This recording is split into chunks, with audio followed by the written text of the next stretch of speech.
Hey guys, this is Eric. Welcome to Graybeard Financial.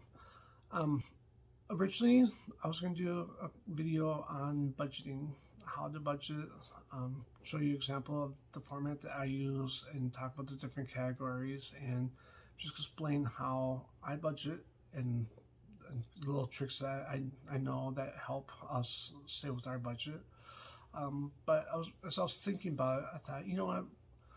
I really should talk about something before I dive into budgeting, and that is some more immediate financial goals, or what's important in our life, and how does a budget play into that, or help you with that, help you determine it and help you reach it. So right now, I just want you to take a quick moment to think about one thing that is important, okay, or one financial goal. Excuse me. Is it important that you guys pay off debt?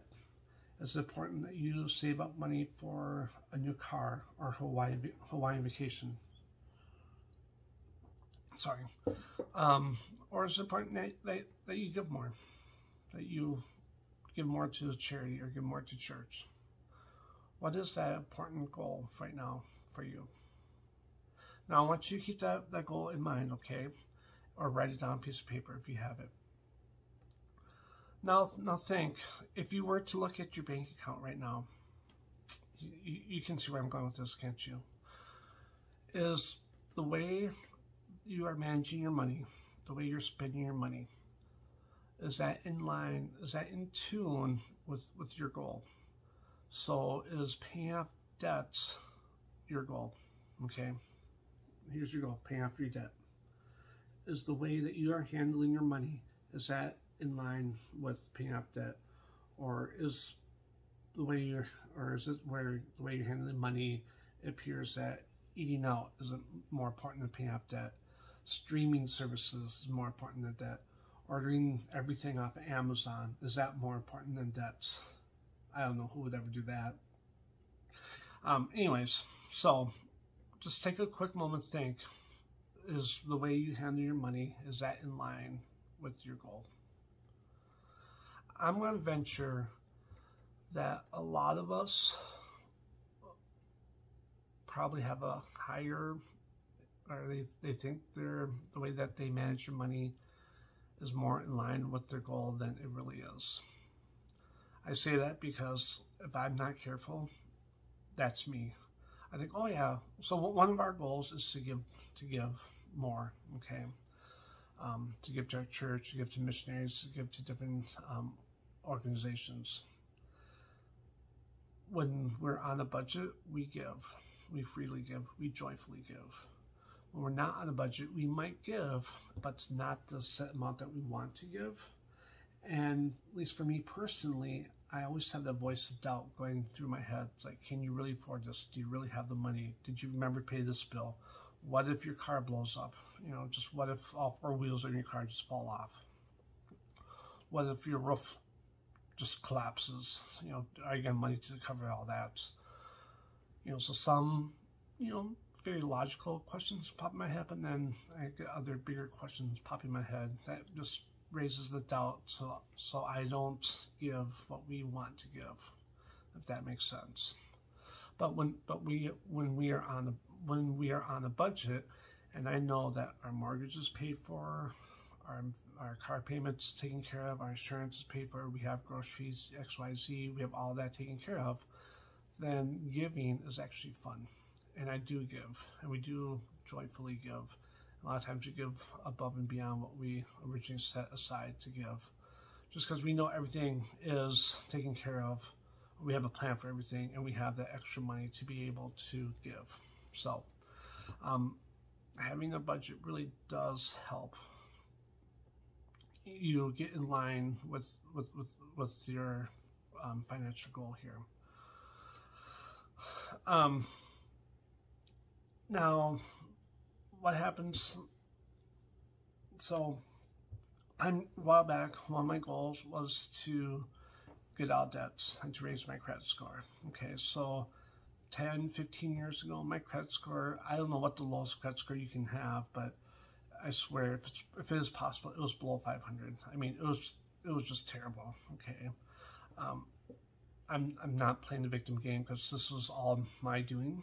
But I remember when I was 18, graduated from high school, I went to North Dakota State for 1 year. I was not ready, to be on my own, to be away from my family, because my grades really showed it.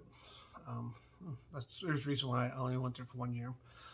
But then I did not have a job because I was going to focus on my school. But I still was able to open up 2 credit card accounts with no job. And again, I'm not playing the victim card, but I did not really have any type of financial training. I really didn't understand how to balance my checkbook. If you're in your 20s or younger, you probably have no idea what that means. I might just do a fun retro video on how to balance a checkbook, because that'll be such an important tool to have these days, because everyone writes so many checks. But anyways, so I didn't know how to make sure I had money in my bank account. I didn't understand how credit cards work. I didn't understand that you went and use your credit card, that the credit card company expects you to pay them back. And if you don't pay back the full amount within a certain amount of period, for the convenience of using their money, they want more money back. This whole thing was a foreign concept to me, so I'm sure you can see where this is going. I got in a lot of financial trouble, and it just snowballed. It just went downhill. It just got worse and worse and worse. And it got so bad where it was affecting my health. It was affecting my self-image, my self-esteem. I was really on the verge of just becoming a hermit, living in the basement, not really having friends, not going out, just living in a van down by, that's close from living in a van down by the river, which actually some days sounds really nice, to be honest with you, but I just ended up being in a really bad place. But then eventually I just kind of looked in the mirror. I'm like, dude, come on. So I started to, read different books and do some studying and figuring out how to get out of debt, how to get out of this mess I was in. And of course, budgeting was always the number one thing. So I set a goal to pay off my debt and to raise my credit score. During that time, I actually started taking care of myself again, which was very good. And then I met my wife, and we, obviously dated and got married. But that was kind of an awkward conversation to say, hey, I really want to get married, but just so you know, I'm coming with a financial mess. But we were able to work through it. And 4 years ago, actually got to the point where I was able to have my name on the mortgage, and we were approved with no problems. It was just an easy approval. I'm not saying that to brag or anything like that. It's just that I'm sharing that to show that when you have that goal and you work towards that goal, you have a plan, you have a budget, you can reach that goal. And that feeling you get when you reach that goal is such an amazing, amazing feeling. Such a sense of accomplishment. I can't tell you how excited I was to spend 3 hours signing my name at that closing to say, hey, I actually went from, if I applied for a credit card, I could hear that credit card laughing, that credit card company laughing at me. That's how bad my credit was. They just laughed me off. There's no way I could ever get a car. It's just, renting was almost next to impossible. I found a basement of a house I could rent for a little bit. It was that bad. I was in that bad of a shape. So be able to go from there to have my name on the mortgage was such a feeling of accomplishment. I know that's weird. Here I'm going to be doing down the road. We talk about debt and how to get out of debt and how debt is just bad and just costs you more. Debt costs you more in the long run. But yet I'm using a mortgage as a reason to celebrate. It seems awkward to me, or opposite, or wrong, but it's the way it was. So But I just share that just to be an encouragement that set that goal, do what you can to reach that goal. So when you create your budget, if your goal is to pay off debt, when you create that budget and you find extra money to go towards debt, and when you knock that debt out, that feeling of accomplishment is, trust me, it's amazing. It's so awesome. You just want to call everyone you know, like, I paid off debt. I did Facebook post of, hey, just sent my last credit card payment. Woohoo! You know, just you really want the world to know that, hey, I achieved this goal. It's awesome. It's such a great feeling.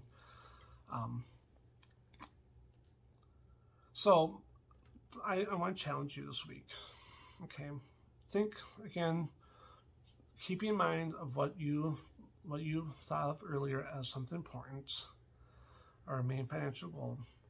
Now, this coming week, what I want you to do is to look at your bank statements or your credit card statements, whatever you use, whatever you use to do most of your financial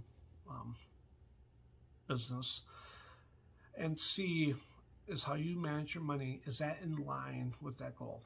Okay, and if it's not, I want you to start thinking about ways to be able to achieve that goal. And if it is, I hope you can use this as encouragement to keep going, to keep your eye on that prize, to be like, my goal is to pay off this debt by November of this year.